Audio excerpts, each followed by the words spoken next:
अस्सलामुअलैकुम, मैं हूं आपका मेज़बान आशिक मुस्तफा भट्टू। आप इस वक्त देख रहे हैं मेरा यूट्यूब चैनल शो प्रोडक्शन। आज हम कुछ मुख्तलिफ मौजू पर बात करेंगे। मौजू क्या है? पाकिस्तान का बदलता हुआ कल्चर। कल्चर किस तरह का है, आज इसको हम डिस्कस करेंगे। क्योंकि आपने देखा होगा कि पाकिस्तान की हिस्ट्री में ऐसा पहली बार हुआ है कि पहले जो कारनामे अंजाम देते थे उनको गोल्ड मेडल मिलते थे, एजाजात मिलते थे, अवार्ड मिलते थे, और अपना नाम बनाने के लिए दिन रात ही करना पड़ता था। और मौजूदा सोशल मीडिया का दौर कैसा दौर है, और इस जो मौजूदा सोशल मीडिया का दौर है इसको चेंज किसने किया है? इसको हमने खुद किया है, और हमारे सियासतदानों ने इसमें बहुत डाल किया है। क्योंकि जब मुआशरे में ना इंसाफी हो, इंसाफ का बोलबाला बुलंद ना हो, पसंद और नापसंद पर फैसले हो, और अदालतों पर जो है वो अपना हाथ दस्त शफकत रखा हुआ हो, और अदालतों में मुदाखलत हो, और निज़ाम जो है वो दरहम हो, तो फिर ये गुंजाइश निकलती है और कल्चर तब्दील होता है। यहाँ पर जिसको कल्चर पसंद आ गया उसे अडॉप्ट कर लिया, जो आपको मतलब अच्छा ना लगे और उसके खिलाफ खड़ा हो गया। ये है चीजें। और पाकिस्तान की तारीख में देखें, जो भी सियासतदान इक़्तिदार में आया, चाहे उसने अच्छा काम किया है, मुल्क के लिए काम किया है, जो मर्जी काम किया है, वो शख्स लाजमी जेल में जरूर गया है। और ये उसकी सजा है, जिससे की वजह से पाकिस्तान जो है, पाकिस्तान ने तरक्की की राह पर गामजन होता था। आज वो पाकिस्तान अपना जो कायदे आजम का उस रास्ते पर नहीं चल रहा। उसकी वजह ये है कि सियासतदानों की आपस में जो लड़ाइयाँ हैं वो खत्म नहीं हो रही। सियासतदान आपस में दस्त और गिरफ्तार हैं। मौजूदा सोशल मीडिया दौर में ऐसा दौर ये है कि कोई भी खबर है, चाहे झूठ है सच है, उसकी तस्दीक किए बगैर उसे वायरल करें। आज तो सोशल मीडिया का ये दौर है कि आप गाली निकालोगे, एक दूसरे को बुरा भला कहोगे तो आप वायरल हो जाओगे। लोग आपके साथ वीडियोस बनाएंगे, आपकी फोटो बनाएंगे।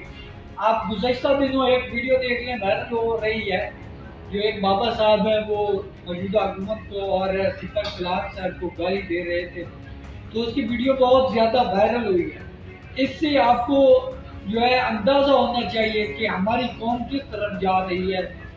सच्चाई का मकसद जो हमारा कानून है, जब आप उससे हटकर फैसले करेंगे और कानून को चैलेंज करेंगे, और कानून बनाने वाले कानून अपनी मर्जी के मुताबिक बनाएंगे, तो फिर किसी तरह ही होगा। जुल्फ़िकार अली भुट्टो का आप हाल देख लें कि उन्होंने पाकिस्तान के लिए क्या क्या कुछ किया और उसका अंजाम क्या हुआ, और 40 साल बाद फिर उसे इंसाफ मिला। पाकिस्तान की अदालतों का ये हालत है, ये निज़ाम है कि बंदा मर जाता है और मरने के बाद उसे इंसाफ मिलता है, वो मरने के बाद बरी हो जाता है, या मरने के बाद उसे सजा होती है। इसकी एक जिंदा मिसाल है, हालिया दिनों में एक सुप्रीम कोर्ट ने फैसला किया है, 40 साल बाद एक बंदे को सजाए मौत की हुई थी, और सुप्रीम कोर्ट ने उसका फैसला बदल दिया और उम्र कैद में तब्दील कर दिया, और उम्र कैद से भी वो इससे ज्यादा सजा जो है भुगत चुका था। ये है हमारी अदालतों द्वारा। और इसलिए क्यों हो रहा है? क्योंकि सबसे ज्यादा केसेस तो सियासतदानों के आ रहे हैं, और सियासतदानों के केसेस आपस में जब वो इक़्तिदार में होते हैं तो इक़्तिदार का लालच होता है, अपने केसेस माफ करवा लेते हैं। जब अपोजिशन में जाते हैं तो फिर जब इक़्तिदार वाली बातें हैं वो उनको सब कुछ भूल जाते हैं। जब अपोजिशन में आते हैं तो उनको सब चीज़ें याद आ जाती हैं कि इंसानी हकूक़ की खिलाफ वर्जी, ये सब कुछ उस वक्त याद आती है। जब इक़्तिदार में आते हैं तो सब कुछ भूल जाते हैं। इसकी हालिया मिसाल 9 मई है। 9 मई को जो कुछ हुआ उनको सजाएं होनी चाहिए, लेकिन उनका ट्रायल भी नहीं हो रहा, और मनपसंद जजेस का इंतखाब किया जाता है, उनको अदालतों में लाया जाता है।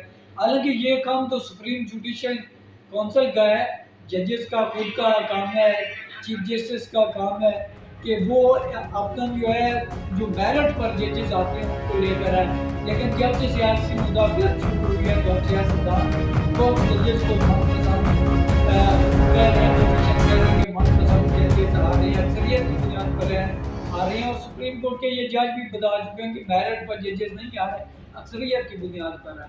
जब इस तरह का ज़माना चलेगा, इस तरह का इंसाफ मिलेगा, तो ज़ाहिर बात है फिर सोशल मीडिया वाला जो निज़ाम है वही चलेगा, उन्हीं ने बाजी लेनी है।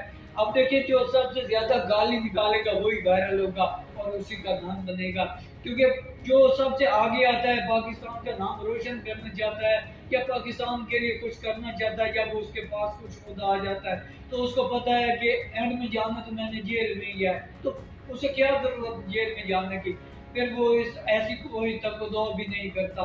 और जहरी बात है सोशल मीडिया नहीं आगे यहाँ पे। अगली वीडियो तक मुझे दीजिए इजाजत, अल्लाह दीजिए।